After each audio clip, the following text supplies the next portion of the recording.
A day in my life bilang isang content creators and vloggers at kunwaring masipag na ama, kunwari gigising tayo ng maaga po para mag-asikaso ng ating anak na papasok sa eskwela at kunyari tumingin pa nga tayo sa orasan sa cellphone at napakamot pa nga tayo at medyo maaga pa pero walang gagawin kundi bumangon para masikaso ang papasok sa school. At dito nga'y kukumuskus pa tayo ng mata, nagtanggal ng muta, dito nga'y kinuha ko na rin ang itlog na aking nilutuin na bilang almusal ng aking anak at syempre bilang isang masipag-sipagang ama tayo na mag-aasikaso magluto para na kanya kakainin bago pumasok sa eskwela. At dito may prepare ko na, nag-ready ko na nga ang asin at niready ko na rin yung ating super kalan na gas light ng vintage na napakatagal na natin ginagamit at pinapakinabangan sa pang-araw-araw na lutuin dito sa bahay. Bilang isang ama nga pala, hindi natin pwedeng iasa sa ating mga asawa lahat ng gawaing bahay pero kung may pagkakataon na tayo makakatulong upang sila ay makapagpahinga, tayo ay gumawa ng paraan at katulad nga nito, hindi ko muna siya ginising at ako nga nag-asikaso ng mga kailangan gawin at lutuin para sa almusal ng aming anak na papasok sa high school sa Barangay Subay. Dito nga sinindihan ko na nga yung ating super kalan vintage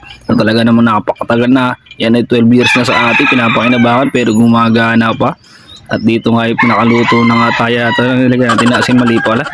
Bago lang pala natin binati ang ating itlog na malasado na maging almusal. Sa gantong maliliit na pamaraan ng pagtulong sa ating mga asawa ay kahit papano sila ay nakapagpahinga at di nagigising ng maagap. Dito ngayon naluto na ngayon ating malasadong itlog na almusal. Dito nga tayo mag-iinit na ng tubig sa ating heater na pangmalakasan na. Nabigay nga pala ng aming tita Lita Tita Blan. Maraming salamat dahil nga ating heater ay nasira na kaya tayo ay binigat. Meron pa nga na doon silang available. Dito ngayon meron langgam kaya ating tinapo na ito upang salinan ng panibagong tubig. At dito ngayon mumuni-muni pa nga ang asawa at nagising na nga sa aking mga galaw dito sa loob ng bahay.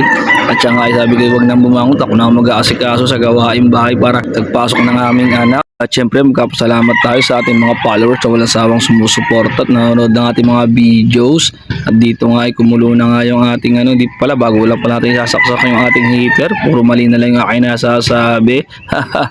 Pagkasaksak ko nga pala ng heater ay akin na rin gigisingin ang aking panganay na papasok sa Subay. Dito ngayon nagagalit pa nga siya at ang aga-aga pa nga daw. Sabi ko ngayon ng oras na.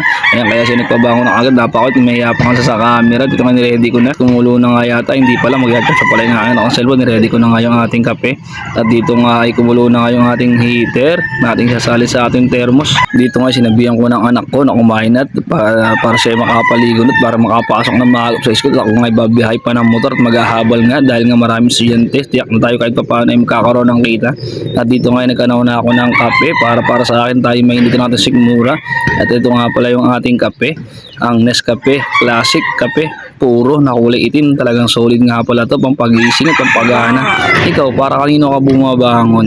Ayan, at tayo ngayon napapasarap sa paghigop ng kape at mamaya nga lang nakita ko anak ko matatapos na nga yung kanyang pagkain at nahihiya pa nga sa camera. Siya nga day bagong gising at talagang may muta pa. Sabi kong ubusin at para makapaligot makapasok ng maaga at ako nga babiyahe pa upang kumita. Yun lang at maraming salamat. God bless.